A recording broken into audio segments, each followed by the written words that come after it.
వి gold trusted gold buyers మీరు తాకట్టు పెట్టిన బంగారాన్ని విడిపించి ఈ రోజు ఉన్న మార్కెట్ ధరకు కొనబడును.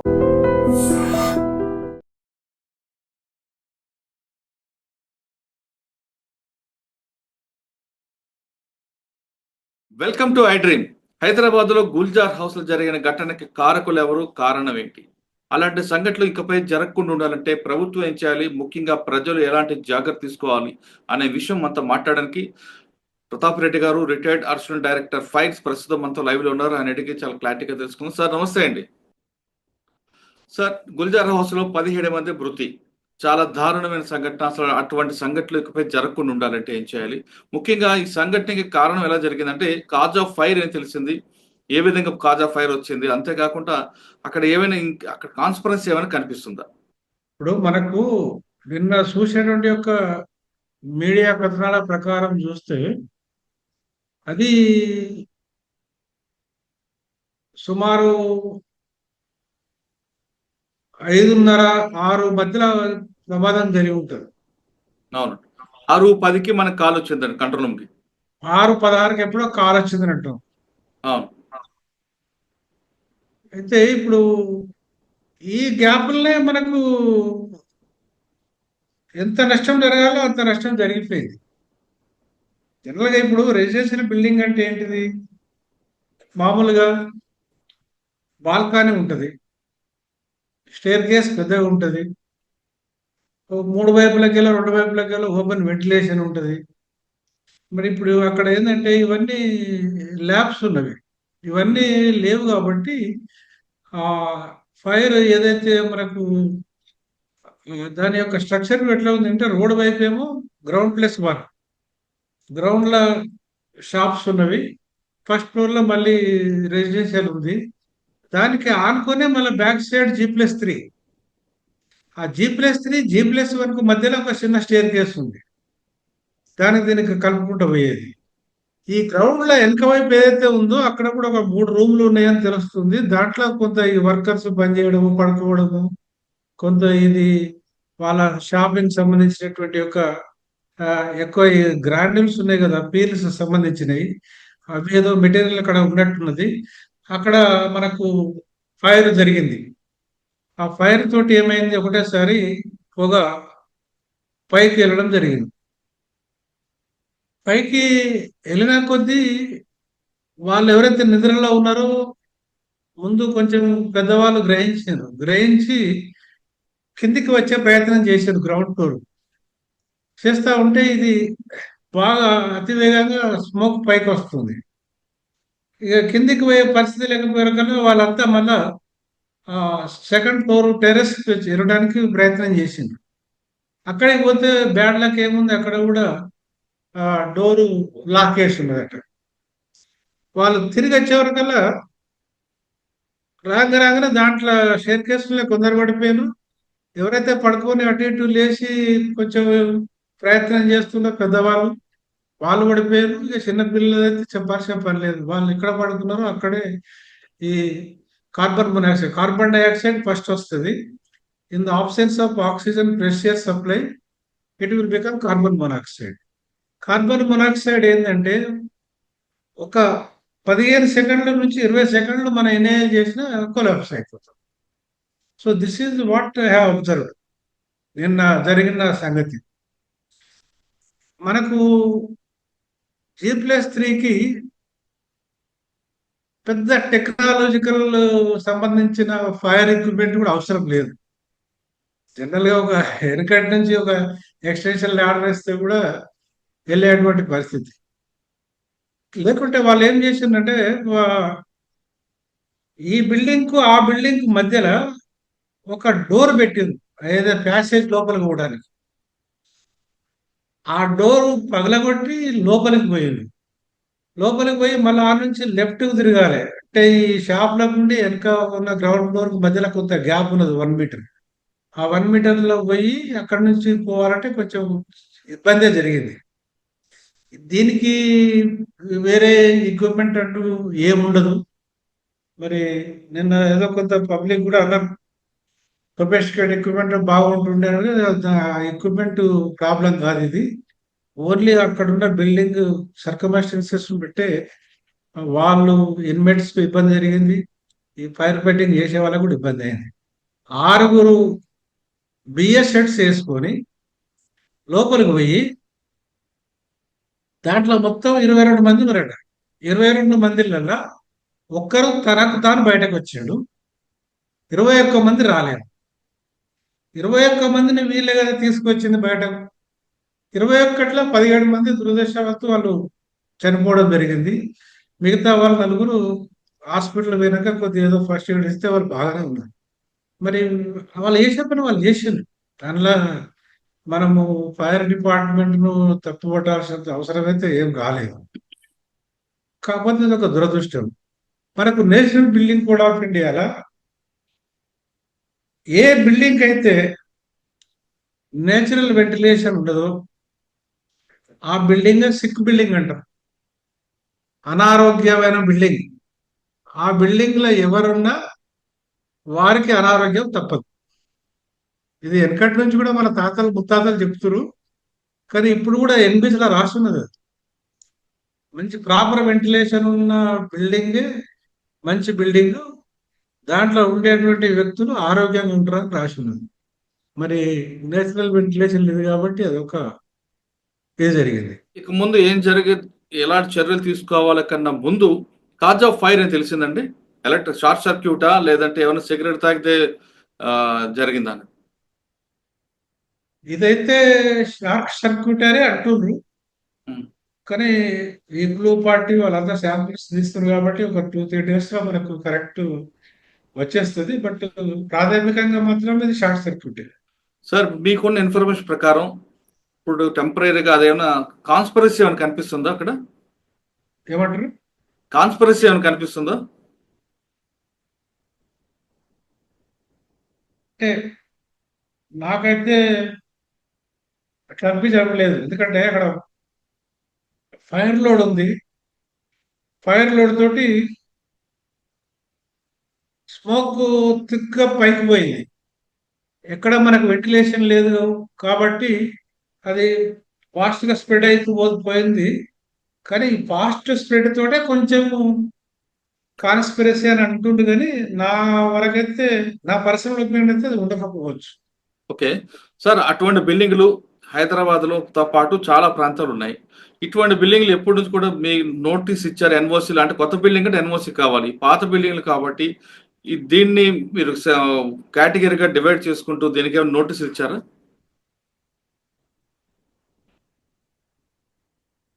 ఇప్పుడు ఇక్కడ హైదరాబాద్ సిటీలో 15 metres and above regular fire department చూసుకుంటారు. ఎన్ఓసి ఇవ్వడం, ఇన్స్పెక్షన్స్. 15 మీటర్స్ బిలో జిహెచ్ఎంసీలో ఒక సెపరేట్ ఫైర్ వింగ్ ఉంది, ఫైర్ ప్రివెన్షన్ వింగ్. ఇప్పుడు దాన్ని హైడ్రాలో మెర్జ్ చేసింది. అక్కడ కూడా ఒక అడిషనల్ డైరెక్టర్ ఉన్నారు, స్టాఫ్ అందరు ఉన్నారు. దీని మీద గత 10 సంవత్సరాల నుంచి చాలాసార్లు డిస్కషన్ జరిగింది. ఈ బిల్డింగ్లకు మనం ఏ విధంగా ఇంప్లిమెంటేషన్ చేయాలని. ఇదే ఇప్పుడు హైడ్రా కమిషనర్ రంగనాథ్ గారు ఆయన వచ్చిన ఒక వారం 10 రోజులకు ఒక మీటింగ్ కాన్ఫర్ చేసినాడు. అందులోపల ఈ బిల్డింగ్స్ మీద మనము ఎలాంటి చర్యలు తీసుకుంటే బాగుంటుంది అన్నది ఒక ఆలోచన వచ్చింది. నా పర్సనల్ ఒపీనియన్ నేను ఏం చెప్పిందంటే, లక్షల బిల్డింగ్లు ఉన్నవి. ఈ లక్షల బిల్డింగ్ల దగ్గరికి ఏ ఫైర్ ఆఫీసర్ పోతాడు? ఎవరు కొలతలు తీస్తారు? ఇది సాధ్యమయ్యే పని కాదు. దానికి ఏంటంటే మీ దగ్గర ఒక ఇన్ఫ్రాస్ట్రక్చర్ ఉంది. ప్రతి జోనలు మున్సిపల్ ఆఫీసెస్ ఉన్నవి. వాళ్ళు ఇయర్లీ ఒకసారి మన రెవెన్యూ కలెక్ట్ చేస్తారు. తర్వాత ట్రేడ్ లైసెన్స్ ఇస్తారు. దానికి రెన్యువల్స్ ఉంటవి. వాళ్ళకే ఒక బేసిక్ నాలెడ్జ్ ఒకటి వాళ్ళకు ఇచ్చి వాళ్ళనే సర్వే చేయమని చెప్పి, ఈ వెంటిలేషన్ బిల్డింగ్స్ లేని బిల్డింగ్స్ ఎన్ని ఉన్నవి, ఓపెన్ స్పేస్ లేని బిల్డింగ్స్ ఎన్ని ఉన్నవి, మిక్స్డ్ ఆక్యుపెన్సీ అంటే ఇట్లా కింద షాప్లు పైన రెసిడెన్షియల్ బిల్డింగ్స్ ఎన్ని ఉన్నవి ఇట్లా కేటగరైజ్ చేసి వాళ్ళు ఒకళ్ళు తెలుసుకున్నట్టయితే దానికి సొల్యూషన్స్ కూడా మనము తీయచ్చు. ఇప్పుడు ఫర్ ఎగ్జాంపుల్ ఇదే బిల్డింగ్ ఉంది. ఎగ్జాంపుల్ ఈ బిల్డింగ్ కు ఒక ఓవర్ హెడ్ ట్యాంక్ ఒక 5,000 ఈ మూలకోటి ఆ మూలకోటి వేసి ఇంటర్లింక్ చేస్తే 10,000 అవుతుంది. దాంతో ఒక డౌన్ కవర్ 3 ఇంచుల పైప్ కిందికి వేసి ప్రతి ఫ్లోర్లో స్ప్రింక్లర్, ప్రతి ఫ్లోర్లో ఒక హోస్ రీలు, తర్వాత డిటెక్టర్స్, ఫైర్ ఎక్స్టింగ్విషర్స్ ఇవి ఉన్నట్టయితే ఇట్లాంటి ఏదైనా అవకాశం వచ్చినప్పుడు దాన్ని ఉపయోగించవచ్చు. The world best fire safety solution ఏంటంటే స్ప్రింక్లర్. స్ప్రింక్లర్ ఇది ఆటో సిస్టమ్. కింద 60 డిగ్రీల సెంటిగ్రేడ్ రాగానే ఆ స్ప్రింక్లర్ బస్ట్ అవుతుంది, అక్కడ వాటర్ స్ప్రే చేస్తుంది. దీంట్లో హ్యూమన్ బీయింగ్ అదన్నది లేదు. లాస్ ఉంటుంది. ఆ, కాబట్టి ఇట్లాంటివి మనము చేస్తే కొంతవరకు మనం సేవ్ చేసాం. మీరు చెప్పే విధానం కొత్త బిల్డింగ్లు ఉంటాయి కానీ ఇప్పుడు అన్ని పాత బస్సులు తీసుకుంటే అన్ని పాత 100 సంవత్సరాల పైబడే బిల్డింగ్ చాలా ఉంటాయండి. అవును, మరి వాటిలో ఉన్న వాళ్ళకి అటువంటి ఇష్యూలు జరగకుండా అంటే కేవలం ఫైరే కాకుండా వర్షం పడినప్పుడు కూడా కొలాప్స్ అవుతుంటాయి, మీరు చాలా చూస్తుంటారు. అవును. మరి వాటికి ఏం చెప్తాం, సొల్యూషన్ చెప్తారండి? ఓల్డ్ బిల్డింగ్స్ లో ఎవరు చెప్తారు వాడు ఉండాలని చెప్పి ఎవరు చెప్పారు కదా. కొలాప్స్ అయ్యే బిల్డింగ్ల గురించి అది జిహెచ్ఎంసి గవర్నమెంట్ డిసిజన్ తీసుకోవాలి, దాన్ని కొలాప్స్ చేయడమా కూలగొట్టడమా అనేది. నేను సార్ మీ సర్వీసులు ఉన్నప్పుడు ఓల్డ్ సిటీలో ఇలాంటి బిల్డింగ్ ఎన్ని ఉంటాయండి? అప్పుడు కూడా ఉన్నాయండి, చాలా ఉన్నాయి. ఇప్పుడు నేను 2010లో రిటైర్ అయినా, అప్పుడు కూడా చాలా ఉన్నాయి. అంటే అప్పుడు మాకు లెక్క అవసరం లేకుండే కదా. అప్పుడు ఈ ఫైర్ సర్వీస్ యాక్ట్ ఎంత ఇది లేకుండే. తర్వాత మేము కూడా ఈ G+15 బిలో బిల్డింగ్స్ ఎప్పుడు లెక్క పెట్టలేదు. ఓకే. కాకపోతే ఫైర్స్ అయినాయి, అప్పుడు కూడా అయినవి. G+15 బిలో ఎక్కువ మనకు బేగం బజార్, లాడ్ బజార్ అవన్నీ ఓల్డ్ సిటీలో అవుతుండే. కాకపోతే ఇంత ఘోరంగా ఎప్పుడు కాలే. సార్ నిన్న జరిగిన ఘటనలో డిపార్ట్మెంట్ వెంటనే స్పందించలేదు కాబట్టి ప్రాణ నష్టం ఎక్కువ జరిగిందని బాధితులు చెప్తున్నారు. అదేవిధంగా స్పాట్కి వచ్చిన కిషన్ రెడ్డి గారు కూడా చెప్తున్నారు. ఇప్పుడు వేరే ఏదన్నా విలేజ్ మండల్ అయితే ఒక 30-40 కిలోమీటర్ల దూరంలో ఫైర్ వెహికల్స్ ఉంటాయి. కొంచెం రావడం ఇబ్బంది కావచ్చు, వచ్చినప్పుడు ఏదైనా టెక్నికల్ ప్రాబ్లం ఉన్నా, టైర్ ఏదైనా పంక్చర్ అయినా ఉంటుంది. కానీ ఇప్పుడు గుల్జార్ హౌస్ నుంచి మొగల్పుర 2 కిలోమీటర్లు, సాలార్జంగ్ మ్యూజియం 2 కిలోమీటర్లు,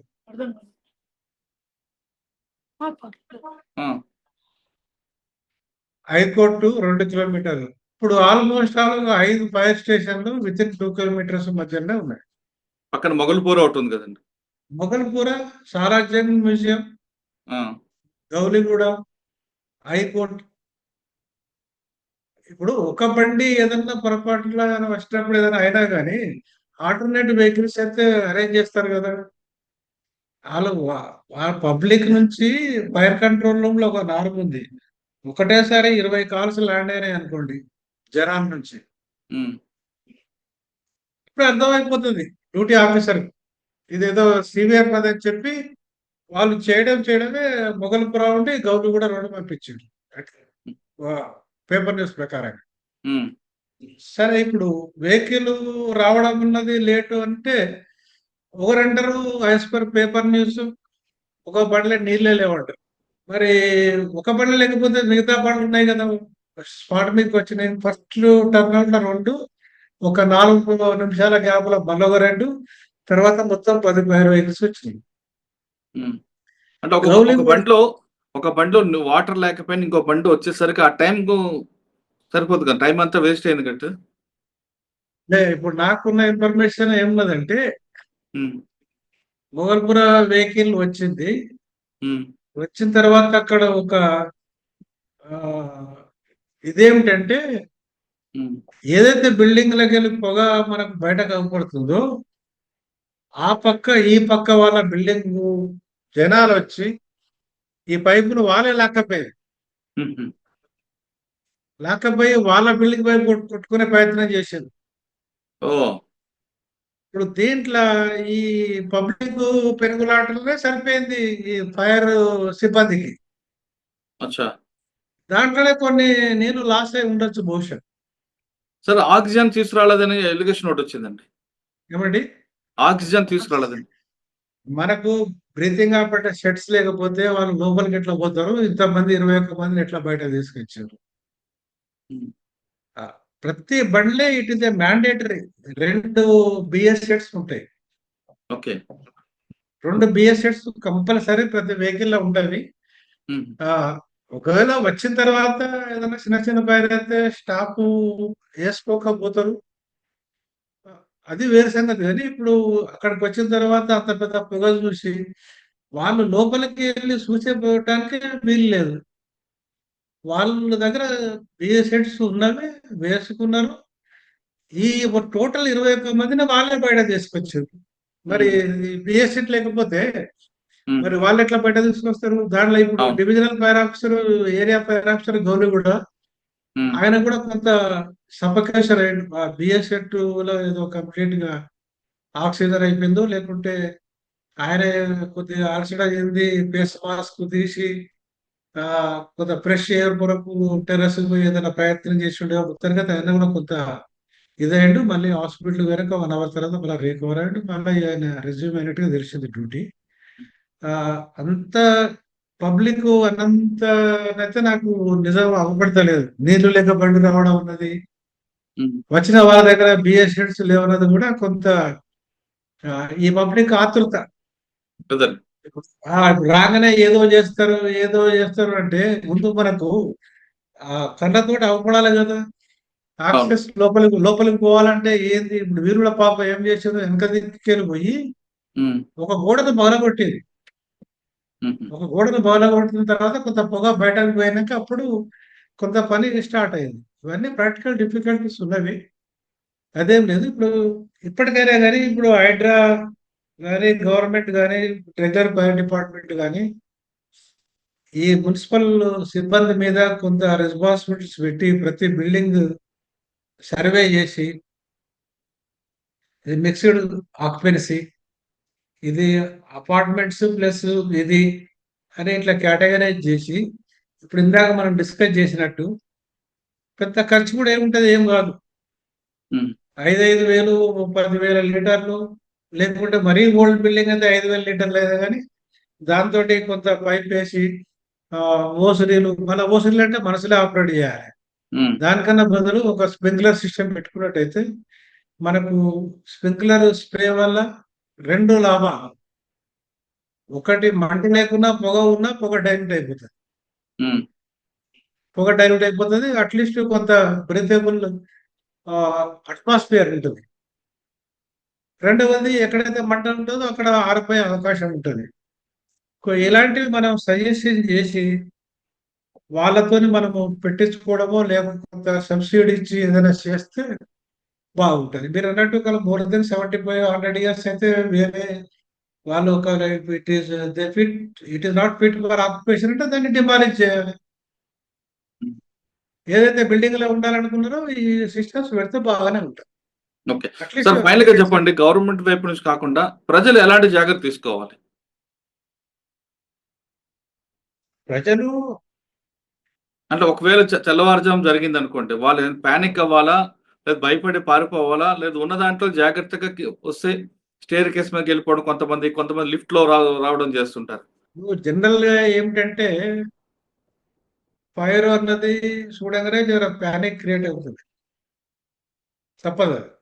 ఉమ్, దాన్ని మనం ఓవర్కమ్ కావాలంటే మధ్య మధ్యలో కొద్దిగా ప్రాక్టీస్ ఉండాలి డ్రిల్స్ మీద.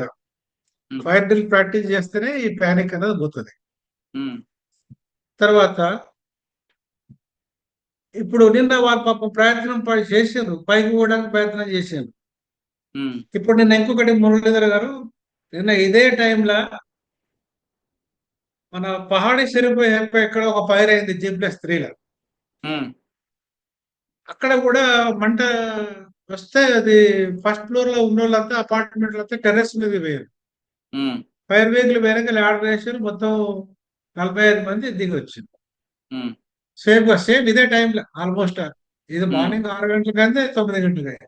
ఉమ్, అయితే ఇక్కడ ఫెసిలిటీ ఉంది. ఆడ స్టెయిర్ కేస్ బాగున్నది, చుట్టూ ఓపెన్ ప్లేస్ ఉంది, బాల్కనీస్ ఉన్నాయి, గాలి వచ్చింది, ఫైర్ స్ప్రెడ్ లేదు. తర్వాత టెర్రస్ మోడల్ వాళ్ళకు వీలు ఉంటాయి. అది ఇప్పుడు ఇలాంటి బిల్డింగ్లలో మోస్ట్ ఏంటంటే ఇప్పుడు ప్రతి దానికి ఒక ఆల్టర్నేట్ మెథడ్ ఉంటుంది. ఉమ్, సపోజ్ బిల్డింగ్ G+5 ఉంది అనుకుందాం. చుట్టూ వైపులా ఒక 5 మీటర్లు ఓపెన్ స్పేస్ ఉండాలి, 6 మీటర్లు ఉండాలి. ఒకవేళ అలాంటి ఓపెన్ స్పేస్ లేని పక్షంలో మనము 4 మూలలకు 4 హైడ్రెంట్స్ వేసుకోవచ్చు, ఉమ్, మానిటర్స్.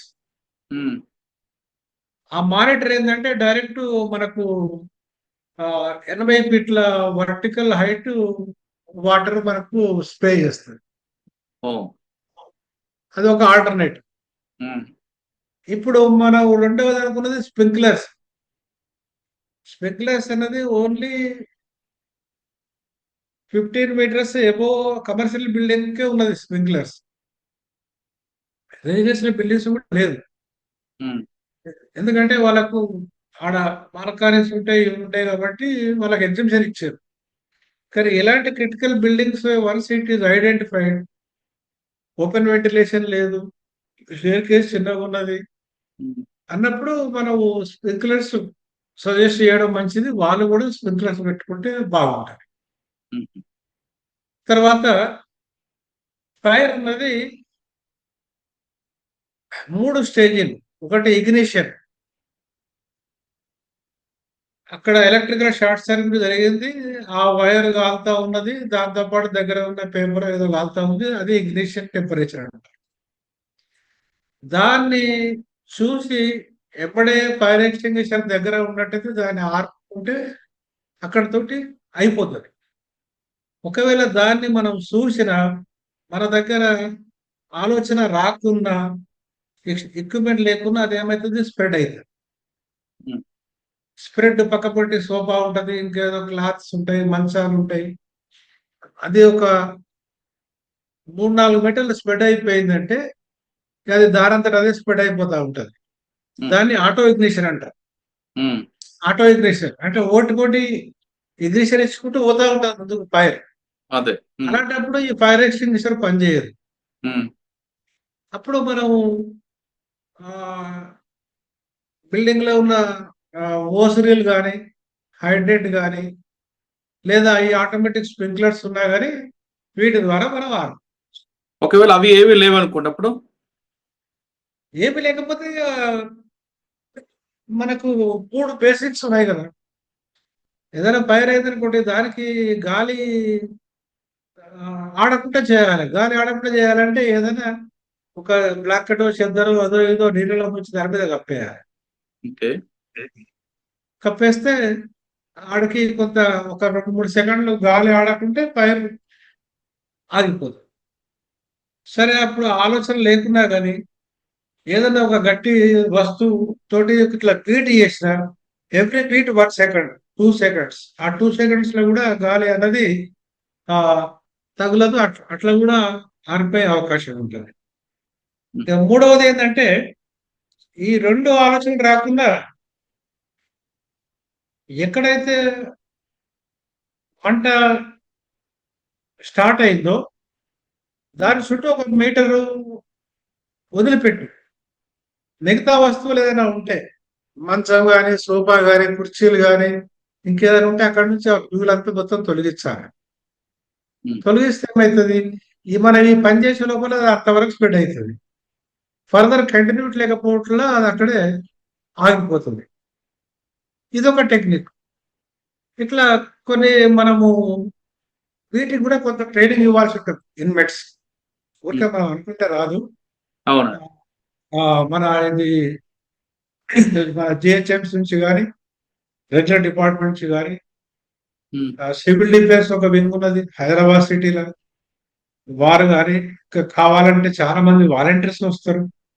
మన హైదరాబాద్ నగరంలో ఫైర్ సేఫ్టీ ఇంజనీర్స్ దగ్గర 1,00,000 వరకు 2,000 మంది ఉన్నారు.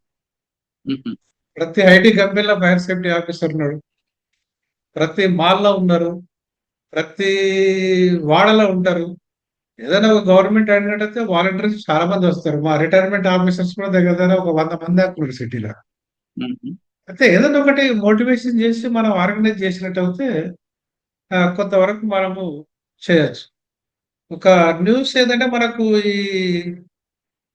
22, 23, 24 ఈ 3 years లో దాదాపు ఇప్పటికి 70 మంది చనిపోయారు అయ్యో. ఫైర్ యాక్సిడెంట్స్ వల్ల. ఇప్పుడు దాంట్లో మేజర్ గా మనకు నిన్నటిది 300 మంది. ఉమ్, అంతకుముందు మనకు బదార్ఘాట్ నాంపల్లి కెమికల్ డబ్బాలు పెట్టిండు సెల్లార్లా. ఉమ్, అప్పుడు ఒక 9 మంది చనిపోయారు. తర్వాత అంతకుముందు రుబీ హోటల్ సికింద్రాబాద్ కింద సెల్లార్ల బ్యాటరీస్ ఏదో చేస్తా ఉంటే దాంతో పైకి పోయింది. అక్కడ కూడా 8 మంది చనిపోయారు. ఉమ్. తర్వాత మీకు తెలిసి బోయగూడ కవాడి కూడా అవును. స్క్రాప్ కొని వాడు ముక్కలు ముక్కలు చేస్తుండ్రు. ఉమ్, ఆ ఒడిశాకి వచ్చిన లేబర్ ఉమ్. ఆడ 9 మంది ఆడ ఒక పక్కకు పడుకున్నారు. ఇక్కడ వీళ్ళు పని చేస్తుండ్రు. ఆ బిల్డింగ్ తోటి ఇదైపోయి పాపం అప్పుడు ఒక 10 మంది చనిపోయారు. ఇక్కడ స్వప్నలో కాంప్లెక్స్ లో కూడా ఉన్నారు కదా సార్. ఆ స్వప్న కాంప్లెక్స్ లో అది 6 మంది 6 మంది. 6 ఇవన్నీ కలిపితే దాంట్లో కూడా ఛార్జ్ షీట్ వేశారు మనం ఏ వాళ్ళు. ఆ, స్వప్నో కాంప్లెక్స్ లో ఎవరైతే పార్టీని మనం చేశారో A1, A2, A3 వాళ్ళ మీద ఛార్జ్ షీట్ కూడా వేశారు డిపార్ట్మెంట్. ఇప్పుడు అక్కడ ఏం ప్రాబ్లం అయిందంటే 2 షేర్ కేసు ఉన్నది. ఒక షేర్ కేసుకి వెళ్ళి పొగ పైకి వచ్చింది. రెండో షేర్ కేసు ద్వారా చెప్పద్దు. కిందికి పోదామంటే ఆడ అన్ని బ్రోకెన్ ఫర్నిచర్ అవన్నీ మొత్తం బ్లాక్ చేసి పెట్టారు. అవును. మరి ఇప్పుడు అక్కడ అన్ని వసతులు ఉన్న కాడ అట్లా నెగ్లిజెన్స్, ఇక్కడ వసతులు లేని కాడ వీళ్ళకేమో ఈ ఆలోచన రాలేదు రేపు ఏదైనా ఫైర్ అయితే ఎట్లా అన్నది. అదే అంటే మీరు చెప్తున్నట్లుగా మన జాగ్రత్త కూడా కొంత ఉండాలి. మన జాగ్రత్త కంపల్సరీ ఉండాలి. ఇప్పుడు మన జాగ్రత్త లేనిది మీ ఎదుటోళ్ళు ఎక్కడ ఉన్నారో జాగ్రత్త తీసుకుంటే మనకేం లాభం? మన ప్రాపర్టీ, మన ఇల్లు, మన లైఫ్ కాబట్టి మన జాగ్రత్తలు తీసుకుంటేనే ఇవన్నీ జరుగుతాయి. ఓకే. ఇకపై అగ్ని ప్రమాదాలు జరగకుండా ఉండాలంటే ప్రభుత్వంతో పాటు ప్రజలు కూడా జాగ్రత్తలు తీసుకోవాలంటున్నారు ప్రతాప్ రెడ్డి గారు. జాగ్రత్తలు తీసుకోవడం అంటే ఎదుటి వాళ్ళు చెప్పడం కాదు, ముందు మనకు మనం ట్రైనింగ్ అవ్వాలి. ఏవైనా అగ్ని ప్రమాదం జరిగితే ఎలాగ అలర్ట్ అవ్వాలనే విషయాన్ని ముందు మనం ట్రైనింగ్ తీసుకుంటే ఇకపై ఎక్కడైనా జరగవు. అదేవిధంగా ఆస్తి నష్టం జరగడం పెద్ద కష్టం కాదు, కానీ ప్రాణ నష్టం జరగకుండా కాపాడడం లక్ష్యంగా ఉంటుంది అంటున్నారు ప్రతాప్ రెడ్డి గారు. అంతేగా ఇప్పుడు కూడా ప్రభుత్వమే నింద లేకుండా ప్రతి ఇంట్లో వాళ్ళు కేవలం అపార్ట్మెంట్లు ఉండే వాళ్ళే కాకుండా చిన్న ఇంట్లో ఉండే వాళ్ళు కూడా జాగ్రత్తలు తీసుకోవాలని అవసరం ఎంత ఉంది, ముఖ్యంగా అవగాహన కల్పించుకోవాలని ప్రతాప్ రెడ్డి గారు చెప్తున్నారు. ఇది గుల్జార్ హౌస్ లో జరిగిన ఘటనపై ప్రతాప్ రెడ్డి గారి విశ్లేషణ. మరో అంశాల్లో మళ్ళీ కలుద్దాం. అంతవరకు నమస్తే అండి. Thank you sir. Thank you very much. నమస్తే మురళి గారు. నమస్తే. నమస్తే. Thanks.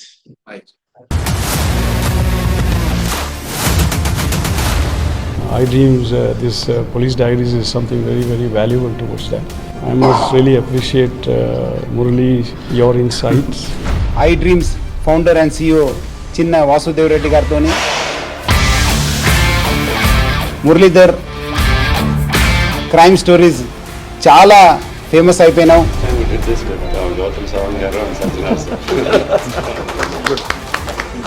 Well done. Congratulate him for doing so well, and I congratulate him, his boss also. For doing so well.